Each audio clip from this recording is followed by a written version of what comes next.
Welcome to the South Florida Saltwater Fishing Report. I'm Heath, and it's time to get into the bite. All right, folks, welcome to the show. This is the place, the one-stop shop for everything local fishing. We're going to go over what's biting, who's catching it, where it's being caught. We're also going to cover your weekly upcoming future marine forecast, and we're going over the moon phase and tide charts. Everything you need to know to keep you into the bite. Before we get into this, though, if you want to learn more about fishing, grow as an angler, or just see some great, exciting offshore fishing adventures, you can start by hitting the subscribe button and joining the South Florida Saltwater Fishing family. All right, folks, we had a great busy weekend. It was a little rough over the weekend, but if you managed to get out the few days before or in the last couple of days, it's been stellar. The bite's been hot, still hot, great summer bite, and we are going to start out with some news. So first things first, we got a little notification here from the FWC of a closure in the Gulf, and it is going to be with greater amberjack and great triggerfish. So what this notification here says is that June 1st, recreational harvest of gray triggerfish and greater amberjack in the Gulf state waters, which is up to 9 miles out, closes until July 31st. So you're shut down on harvesting them while they spawn, and then it will open back up. So that is that for your closure. The next bit of news is a pretty interesting thing here. Hold on, let me find it. All right, cool. There was a tournament called Finn's Weekend. It's hosted by the Miami Dolphins once a year down in Coconut Grove. And this year, there was a boat that caught a 50.1 pound blackfin tuna, a pending world record. I mean, by far, too. So just if you don't know, blackfin tuna, when they come jumbo, full-grown size, they're in the low 30s. To catch a 50-pound blackfin is unheard of. So congratulations to these guys, and lady right here, they pulled it off, especially in tournament time too. As you can see right up here, 50.1 pounds blackfin tuna. You don't run across those things ever. So again, congratulations to the captain and his crew. Hopefully that will be registered with the IGFA sometime soon, and good luck beating that one if you are a tuna fisherman. All right, so let's move on with the show. Like I said, we had a very busy week fishing, lots of catches to go over, and we are going to start off with that right now. Let's look at some Inshore. We're going to bring up some notes here. That way we can, give everybody the correct information about who caught what and where it was caught. So first things first is we had a little freshwater post. I don't hate on people. So we've got this young man right here caught himself a nice gar. Hey, perfect. This was posted by Fishfinity. Check him out. It's a fishing gear page, and he always posts stuff of different people catching different stuff. Nice catch for this young man here with this gar. Let's see if he says anything about it. Nope. Just says congratulations. All right, let's move on. That's our freshwater catch, guys. All right, we're going to move on to our inshore. So inshore right now, the Jack Crevalle are starting to fire up, right? We got lots of live bait in the way of pilchards swimming around. So the Jack Crevalle are going to show up in large numbers, those giant ones, double digits, well over the high teens and all that goodness. So, if you're into catching them in the sport of it and having fun, or using them for any type of bait, go on ahead, because they are plentiful right now. Pardon me. All right, we will move on. We got some snook by Gary. Hold on, let me find it. The snook bite. When the snook bite is hot, that's always good. We got quite a bit going on inshore too. So let me find the snook. The snookers here. Here we go. Gary, nice snook. Let me see. Can I zoom in on it? Show everybody what's going on. There we go. That's about as close as we're getting. Give me a second. I will pull it up here. Sorry for being off the ball there. There we go. Gary, nice snook. And where did he say? This was out of Jupiter. So there we go. back in your canals and stuff, obviously the snook are eating on the pilchards. So, you know, or whatever bait he might have used, you know, they go after plastics and a plethora of different stuff. Also, let's see what else we got here. I know I saw someone with a gaff top sail catfish. There we go. This is Scott out in Port St. Lucie. Slow bite, so I guess he stayed in and he got himself a nice gaff top sail. Perfect. Here we go. So that's our inshore bite. You know, the standard stuff. The bait is the real thing right now that's inshore. And, you know, it's taking over. Let's see what we got here. We limited out on mahi. Snowy bite has been good along with the yellow edge tiles here in Marathon. Excellent. That's great to know. And, you know, thanks for the image. I'd love to be able to get out. I'm hopefully going to be released from surgery, you know, light duty here at the end of the week, and I can finally go fishing again. I'd love to get me a yellow edge. Oh, hey, saying hello to Cheese It. Hey, Pedro. Have I heard any news on the spinning fish? Oh, no, I saw that a while back ago. The sawfish were going crazy, and down in the Keys, the fish were doing weird things. No, I haven't really heard anything else regarding that. It's more than likely it's temperature and salinity related, I would have to say, but I would honestly be guessing if I knew anything or had anything to say about it. All right. Let's keep moving on. Let's go to the Reef, right? We got the Reef. The Reef is lit up this week. So let me show you here. I will pull back. We actually had a nice mutton snapper just get shown that was caught literally a couple hours ago. Here, let me pull this up. This was great. Mike Long out of St. Lucie. There we go. Look at that. Solid.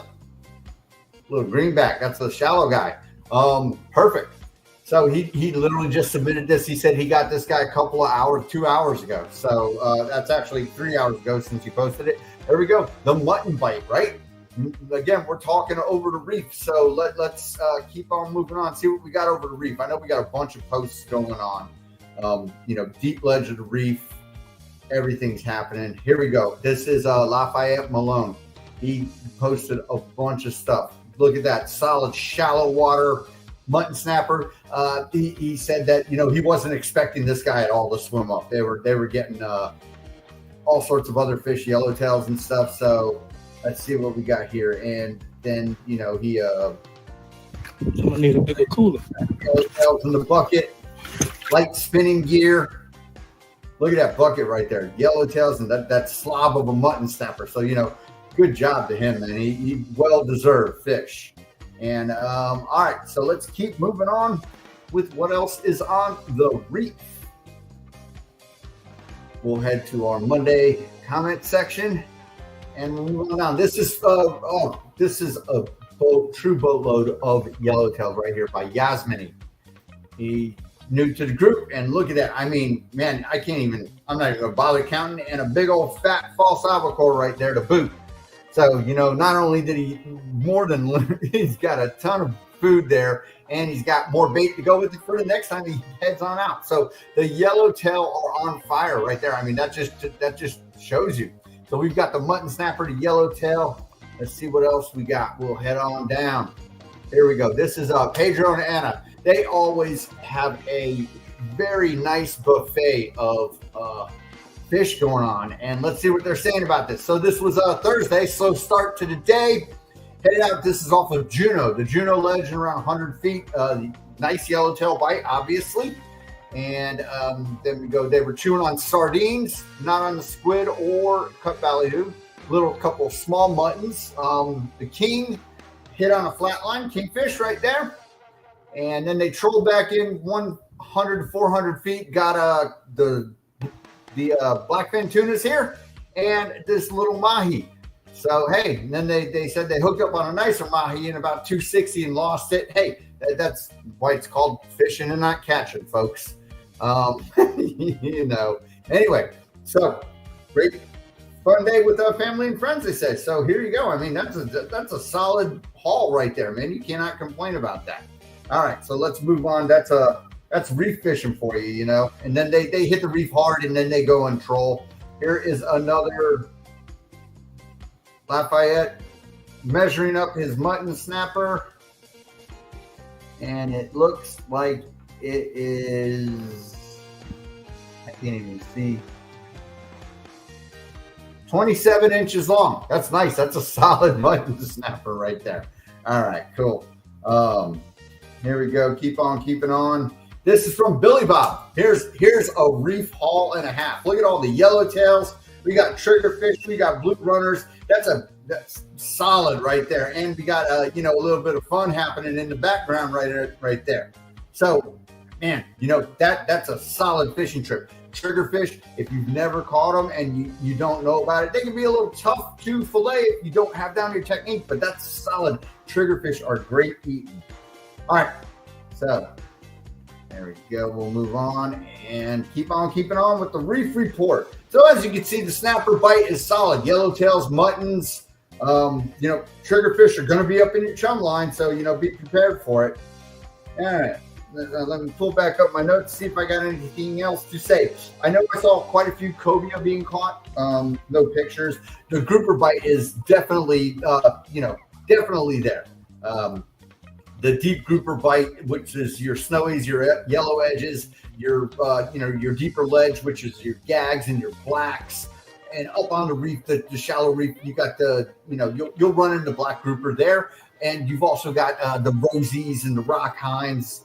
The strawberries. Sorry, not rosies. The strawberries, the rock hinds, the conies, all those little sandwich-sized groupers that are great for, table fare.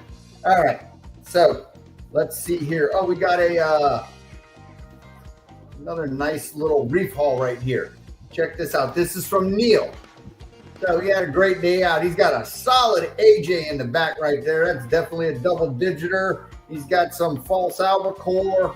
Couple of triggerfish, always nice to have. Like I said, triggerfish are great to have in the lineup, and a nice little mahi. So, hey, perfect day out with the family. Looked like they had some fun, well protected from the sun, and, going home with some good eats. Fire up the smoker and throw that AJ on there, man. That'll be great. Great goings right there. All right, good job. That is the AJ, and that's Neil. So let's keep on keeping on. We've also got a good mutton snapper bite that I saw that was happening. And other than that, the reef is staying steady. We're heading into summer, so it's going to get hot. Whether or not the bite will slow down, not sure. But you're going to want to, if you're not into trolling or any of that and you're a reef fisherman, definitely, take a look at some of these pictures and read some of the comments of where they're going and getting them. Little tips of what's biting on what.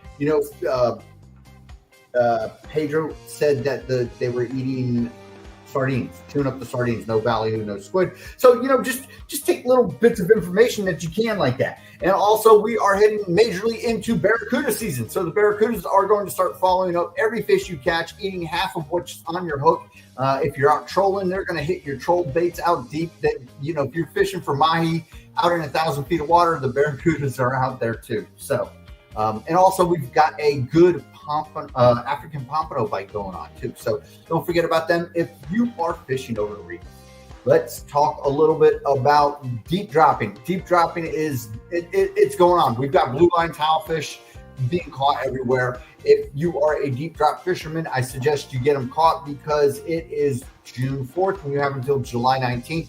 Both state and federal waters shut it down for recreational fishermen in the southeastern region, which runs from North Carolina all the way down to Key West. So that's that when it comes to blue line tilefish. Also out deep, the snowy grouper, yellow edge. I did see a few of them caught, not on the page, but hey, they're out there. Yellow edge are running around 750 is where they're being caught. The snowies are in about 600. And as usual, you've got your rosies, black belly rosefish. They're in 800 feet. They're going to be there no matter what. Fish the rubble, and you will find them. If you stay out of the mud, you going into the mud, they're going to be a little bit more scarce. If you stay over the cobblestones, you'll bring home a bucket load of rosies. They're easy to catch. And also, the vermilions are still biting. They will bite year round. You just got to find some structure and fish off of it. I read somebody showed they caught some vermilion. They were out fairly deep. They were 450 to 500. Typically, they're in around 200 to 300, but they run anywhere. You can find them in 600 feet of water. So that is that. Now let's move on to some trolling. We had some exciting trolling going on this week too. Bear with me.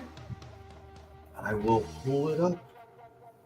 All right, here we go. We're going to click off this first. I want to show you. We'll go back a bit, and there's Lafayette. Here we go. Mike Long. Look at this solid dolphin right there. Man, nice bull. So perfect. You will see this is going to be the thumbnail for the weekly show.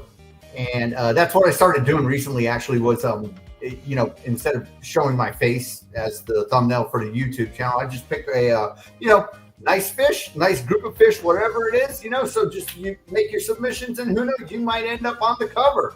All right. Anyway, congratulations to Mike. Let's see if he says anything about this fish. It's super solid, man. We got somebody else posting a fish too. They just came back from the Keys and they had, this is Blake. Blake, he fishes up in Tampa. He's been posting some Spanish mackerel, but hey, he got a mahi down in the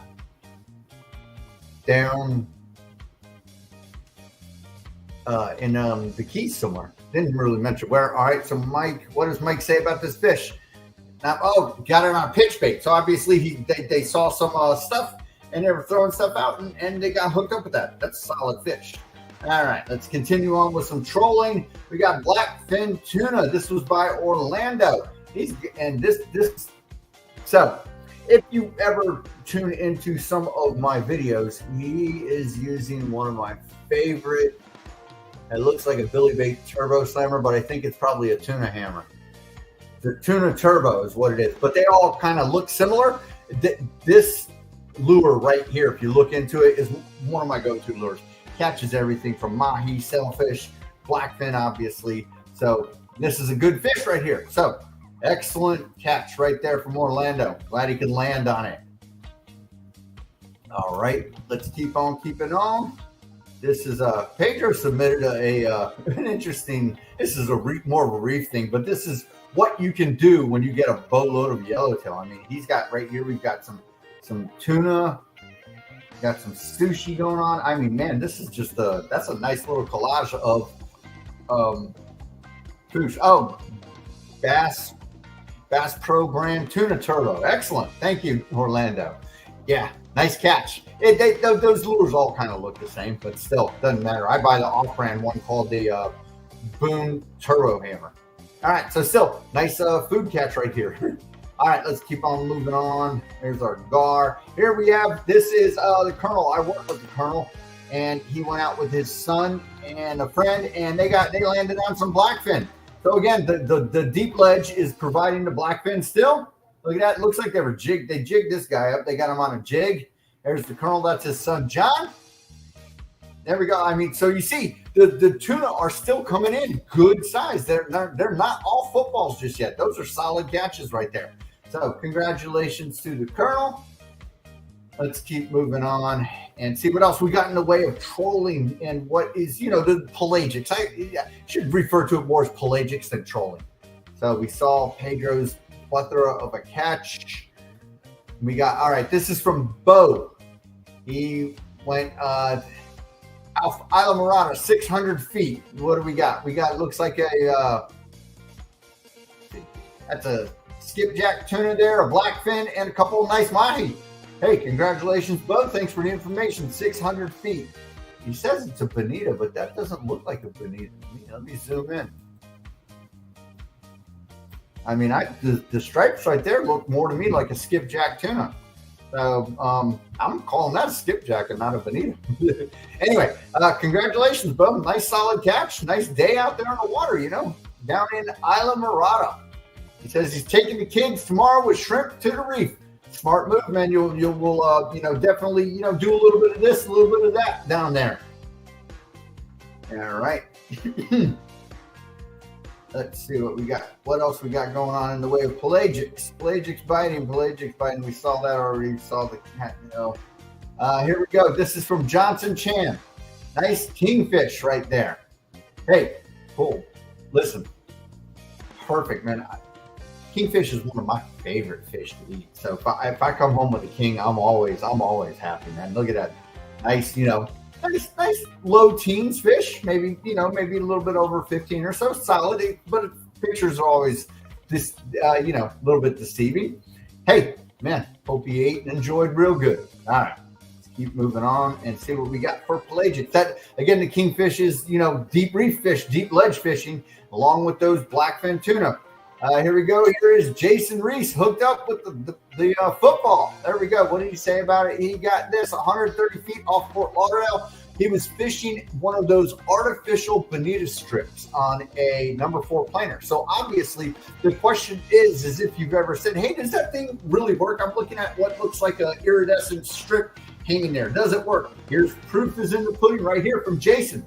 Jason is with Guggen's a Pro Offshore YouTube channel. So, give it a check out. That's a solid catch right there. All right. Let's keep on keeping on, see what else we got in the way of pelagic. And Jason, Snookers, Mike posted that, again, I just want to show you that. Look at that. That's a beast of a dolphin right there. Congratulations, Mike. Congratulations to everybody who was able to get out and put some meat on the deck this weekend. Good job, everybody. And thanks for your submissions. All right. So as you can see, our reef is on fire. We got the yellowtails, the mutton snappers, the African pompano, the cobia are showing up. There's mangroves if you go in shallower. Lane snappers are still killing it. If you can get out there and get the live bait, the pilchards, it might be a little bit more enticing for them to eat. Over the deep ledge, we got the kingfish. They're starting to show up. If you check out the charter boats, they're lacing into them too. The blackfin are still around and they are in force, which is great. And offshore, we've got that mahi bite is still happening, folks. So, keep all this stuff in mind. All right, now we are going to move on to the weather. Are we ready? Weather. All right, so first thing we will do is we're going to head off to windy. What I could say about the weather, going from the meteorologist's point of view, it looks like we're going to have, for boating, we're going to have a great week all the way through the weekend, maybe up until early next week. We'll find out here when we take a look at it. But our boating, it's looking like 2 feet or less all week and all the way through the weekend into Sunday night. It is going to get hot through the remainder of the week. We don't have much of a chance for rain over the next couple of days. Our rain is going to show up starting in the afternoon on Thursday and into Friday, and then it'll kind of dry out, but hot. So what's going to happen is we have an area of high pressure that is over the ocean out to the east right now. And what's going to happen is that high pressure is going to start dropping.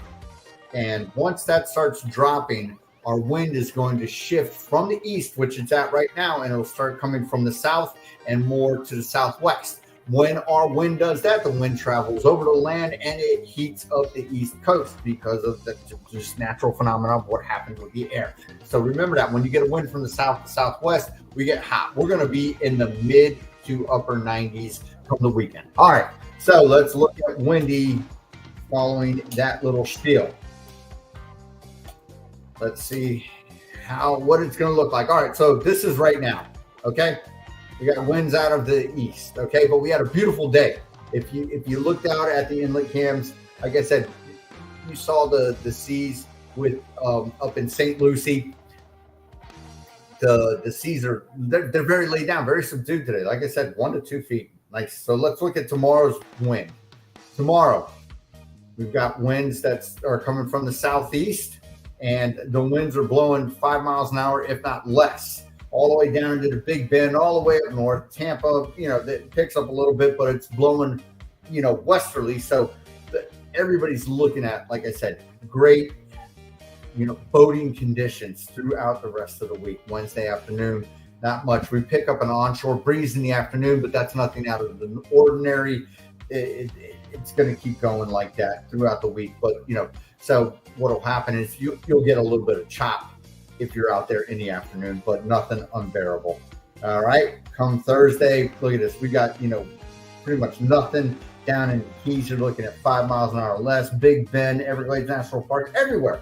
The whole coast. If we go all the way up, Palm Bay, up, towards Cocoa, Vero, everywhere, offshore, up to 5 miles out or so, you're looking at nice seas. Thursday, like I said, here's where this high pressure, if I zoom out, the high pressure is starting to drop, which makes our winds start coming from the south. And you'll see as we head into Friday, it's going to start heading more towards the southwest. So Thursday afternoon, again, here we go. You see the southerly starting to head towards the southwest. But we've got great seas. I mean, down in the Keys, all the way down to Marathon, Key West, out far offshore, Polly Ridge area. It looks like the winds might pick up. And over here up towards the middle grounds, if you're into way offshore West Coast fishing, looks like it might be a little bumpy out there. But down south, we are looking like, we're having a great week.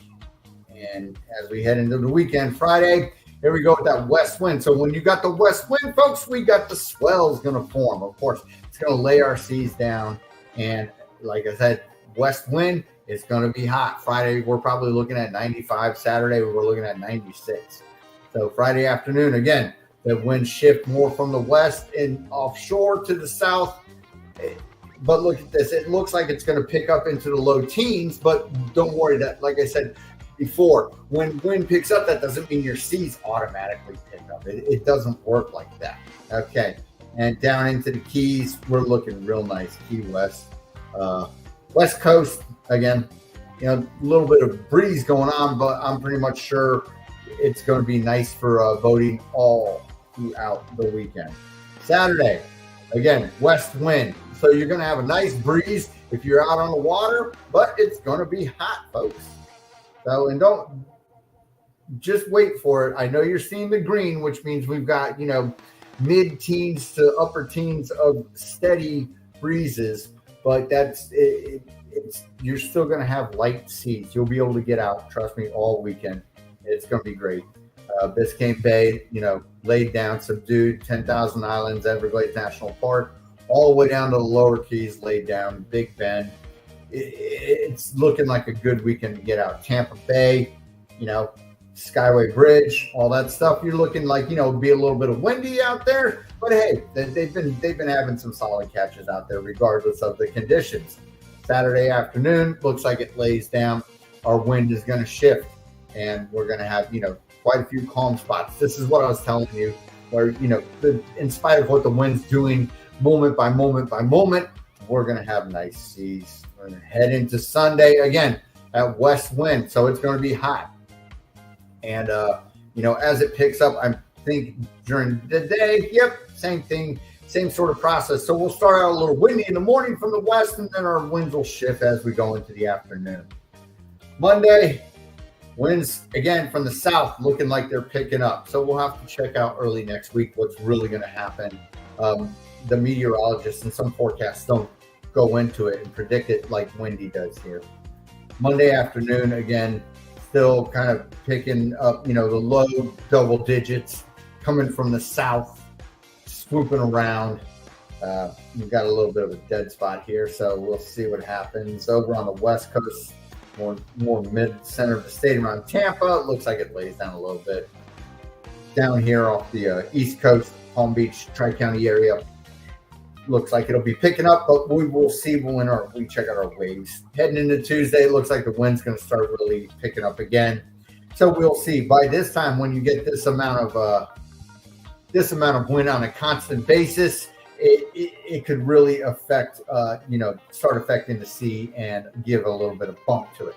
And it's going to look like it's going to hold all the way through that into next Wednesday. So yeah, early next week through mid next week, folks, we're looking like, it's going to be breezy, but that's what we got our wave checker for. So let's get out of the wind and we're going to check our waves. So this is right now, like I said, less than 2 feet. The more north up you head, you're looking at, 2 to 4, 3 foot. Over on the west coast, it's light stuff all the way down in Everglades National Park, Big Bend, Chokoloskee, nice and, subdued down in the Keys too. So if you're anywhere on the East Coast from, PSL all the way down, man, you're having, this is the week right now. This is going to be our best weather week that we've had in a while, all day. So, if you want to play hooky from work, get out and go and do it while there's less boats out. Perfect. Wednesday, like I said, 2 feet or less, folks. On the West Coast, it's like a lake. Wednesday afternoon, same thing, looking great. All the way up north, Palm Bay, heading out to the Orlando area. It's going to be a little bit more bumpy. We've got waves heading from the east, which is good, folks. So what this does, right, is this is going to push our debris from the Caribbean up towards us. You're going to start seeing seaweed. You're going to start seeing other debris, which is good, right? That drives our pelagics closer to shore, and it also drives in the mahi because they have stuff to feed on. All right, Thursday, again, even less. The seas are, less than 1 foot. Thursday morning, the West Coast, speaks for itself. You're way offshore out in Polly Ridge area. It's calm seas. So if you're doing a long range trip, whether you're heading out, 100 miles off to the Tortugas in that area, or if you're heading out to the middle grounds, it's a great week to be able to get out on the boat, folks. Thursday afternoon, same stuff, very subdued ocean, and we can't complain. Let's head into the early weekend. Friday, Friday, which is Saturday Junior. Perfect. Less than 1 foot all over. Looks like we got a little bit of a confused sea going on, but that's remember what I said, we've got that high pressure that's dropping. We will have our wind shift coming in, and that's why you're going to see a little bit of this confused sea going on here, but not to worry. The fishing conditions should be great. Whether or not everybody catches stuff with this heat going on, that's up to, up to be seen. Again, fishing, not catching right. And more importantly is, water flow. So if you're out there and you're trying to fish a reef and you got no current, hey, sometimes you can't control Mother Nature, right? All right, Saturday morning, again, 1 foot or less. It looks like it picks up a little bit more, but remember, we've got the westerly flow of the wind. So you see our waves have changed. They're heading out to sea. So we're going to have a swell, which is, you can't complain about that. Perfect. Saturday is, like I said, from now on throughout the entirety of the weekend is get out there and go fishing. You've got great. Look at this. If you're down in the Keys, anywhere from Key Largo all the way down south, get offshore, man. Go out deep. Get those. We had someone who reported that the deep water fish, the deep groupers, the blue line tilefish, and the mahi are all out hitting offshore. So that's great out there. Sunday looks like it's going to start picking up a little bit, but still 2 feet or less.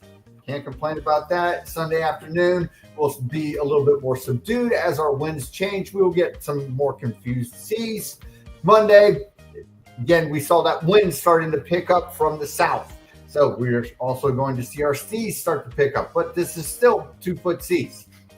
Not very bad. Over on the West Coast, it looks like we're starting to pick up because we've got the whole draft of the wind heading from the south, folks. So, that's what we're looking at starting Monday. Monday heading into, later Monday, it looks like the seas are starting to pick up. It's going to start getting a little bumpy and sporty out there. Let's see what happens Tuesday again. So like I said, this goes along with what we saw of a constant wind at an elevated rate. Our ocean is going to start pick up and showing a little bit of bump out there, right? So Tuesday afternoon, again, 2 to 3, maybe some 4-footers in there, not real bad. And as we head into Wednesday, again, the same thing, won't be bad, but this is what you have when you have those winds in the steady teens from the same direction. All right, let's head back to today. We're going to look at our rain and see what happens. Right now, a little bit of stuff over the lake. Let me zoom out a little bit here and see what we got. Stuff over Cuba, not much. All right, so we got some stuff over the lake, which is all inland right now, not really very bothersome. Tomorrow morning, we've got some offshore activity, but nothing over the land. And as the afternoon heads towards us. There'll be some stuff way out over the Bahamas. There'll be isolated showers up north a little bit, North Tri-County area, Palm Beach, down in Homestead, offshore showers too. So, be careful if you're out there, but I'd expect that more of the weather is going to happen heading into Thursday and Friday. So Thursday morning, again, offshore stuff, you can expect this, right? So if you're loading up the boat on the trailer, or you're getting out and heading towards the inlet and you're seeing thunder and lightning, this is typical of the summertime, right? And just remember the old saying, right? There you go. Thursday afternoon. I told you it was going to fire up Thursday afternoon. So Thursday morning, this is the telltale sign, and you head into Thursday afternoon, this is what we're going to get. So sometime around noon, 1 o'clock, our coast is going to be getting bombarded. These are all thunderstorms predicted. So just be careful if you're out there, and it'll be a good day on the ocean, but you might want to watch your Thursday afternoon. Friday looks like we dry out in the morning, and there you go. Afternoon, more inland showers. So Thursday afternoon is the time where you're really going to want to watch being out there on the water. Don't get caught in that storm that we saw roll through. Saturday looks like we're drying out. Not much going on. Bunch happening south to us. Sunday, dry. Afternoon showers. Monday, looks like our weather's coming up. So again, we saw all this wind pushing everything up from the south, and here comes our storm Monday, and it's going to creep up. This is Monday early around noon. We're looking like, the whole southern tip of the peninsula is going to get soaked. So, and then that storm's going to hang around into the evening time, and then it'll move north just after dinner. Tuesday, we've got some showers. I don't know if they're going to move north or come down south. That's the morning time. And yeah, it looks like they're staying over on the west coast because of that wind that'll keep them up there and not really come down south. Into Wednesday, looks like we've got, this is Wednesday morning. Looks like we're really getting covered. So, there's your rain outlet. Wednesday, yeah, this looks like this might be some weather heading down from up north. It is. It looks like we might have a weak front pulling through or something like that on Wednesday. So, again, folks, Thursday afternoon, right? Watch your rain. Going into next week, again, we got the southerly winds that are going to make the seas pick up and everything. And then, of course, Wednesday, we look like we're getting hammered all day from that one. All right. So that is from Windy. And now we will go to Wind, and we're going to look at just our written version of everything that we just covered from them and see if it should pretty much say the same thing. Okay, so here we are right now. We got winds from the east. We got low afternoon low double digits. Waves coming from the east at 7-second period. Again, and the waves are 2 feet, and they'll be decreasing. No, it's going to be 2 feet or less, like I said, for the remainder of the week. Tomorrow, again, southeasterly, easterly winds.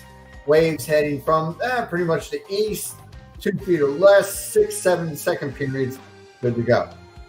Thursday, the day where we will see a little bit of rain. Heading into Friday, we see our winds are starting to shift southeasterly. Into Friday, they start to shift from the west and the south. Again, there's coming that warm up.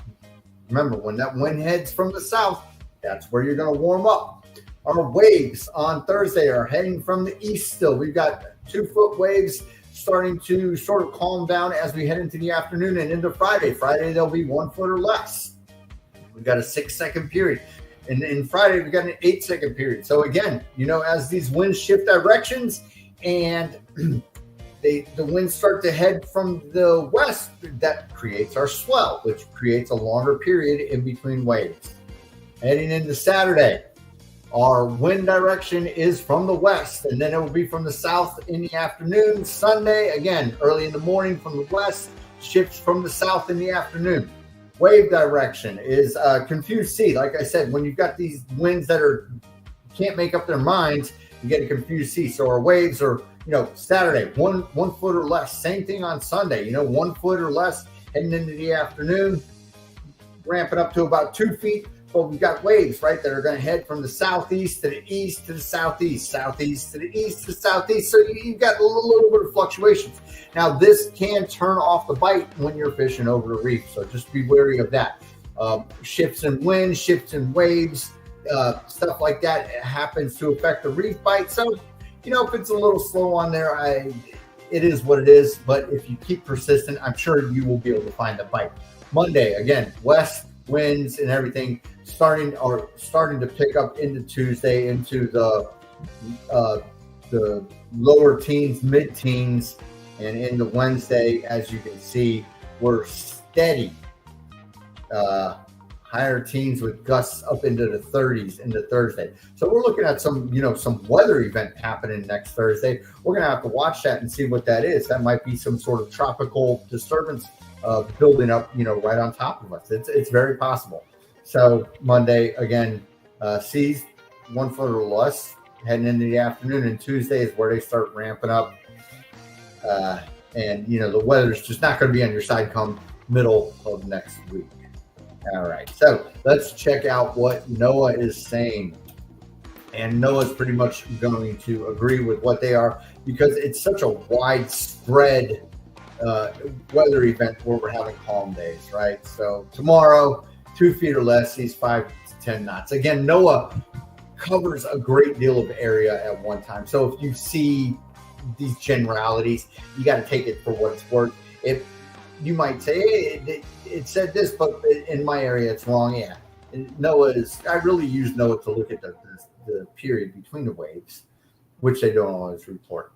All right, Wednesday night, 5 to 10 knots, seas 2 feet or less. Waves coming from the east, 1 foot, and from the northeast, and an 8-second period. Yeah, big periods between. So we're looking at swells. Thursday, 5 to 10 knots, seas 2 feet or less. Again, seas 1 foot, light chop, chance of showers and thunderstorms. So remember what we saw on Thursday. Friday, west winds, southwest winds, 5 to 10 knots. Seas are going to be, very, very, very calm. West waves heading away from shore. Light chop, again, afternoon showers. We're in the summer, so, we've had a kind of slow start to the rainy season, but we're looking forward to pick up, and which it will. Don't worry about that. Again, La Nina is going to, have a lot to do with that. Okay. Saturday, west winds 5 to 10 knots. Again, seas very light. West winds 5 to 10, becoming 10 to 15 in the afternoon. Seas 2 feet or less. Same old. Thunderstorms in the afternoon. And when they're talking about that, you got to remember a lot of what we saw in the afternoon is right along the coast or inland storms. Sunday, same thing, 5 to 10, picking up in the afternoon. What we saw, we're going to start getting windy on Monday from the south. All right, so that's what NOAA has to say. All right, folks, let's check out our moon phase. Remember, the moon has a lot to do with some fishing. Sometimes if you fish by the moon, which quite a few folks do, it can help you, especially if you're doing that wahoo fishing, which is something I did not see much of this week. I didn't see many people pulling wahoo. All right, and that has something to do with this moon because there is none. So this moon right here, here's what we're at today, a waning moon, right? So waning, again, means we're heading towards the dark side of the moon. Waxing means we're heading towards the bright side, the full moon. Okay, so this moon phase right now is great for bait fishermen. Head out under the cover of darkness, especially those goggle eyes. Goggle eyes bite when there's no moon. If you've got a full moon, it's a hard night for goggle eye fishermen. All right, so today we're at 5% moon. Tomorrow, which is Wednesday, 1%. Thursday, we're looking at a new moon. Friday, 1%. Heading into Saturday, we're looking at 5%. Sunday, 10%. Monday, 17. And Tuesday, 25. So we're, next weekend we'll be heading back into a little bit more illumination. This week is good. We got some cover of darkness. So I always say when we've got not much going on with our moon, like we are at today, June 4th, the pelagics tend to be a little bit more frisky and a little bit more apt to eating, because it's hard to hunt all night when you can't see it. I mean, they hear them, they smell them, and the way fish hear underwater is different than what you can really imagine. But a lot of it is visual too. So when the moon is lit up at night, they see the shadows, and it's easier to go hunt and bait fish. When it's not, and there's no night, they tend to eat more as the sun is rising and the shadows are forming over the ocean. And again, like I said, today's June 4th. I would like to say, before we move on, I'd like to say happy birthday to my wife. I don't really, mention much. She's promised to start fishing with me a lot after this surgery. So we'll see. Hopefully you guys will start seeing quite a bit of her out on the boat with me. Anyway, again, happy birthday. Love you. And she's my soulmate, and we're going to be together forever. All right. I'll move on, guys. We're going to talk about some tides now.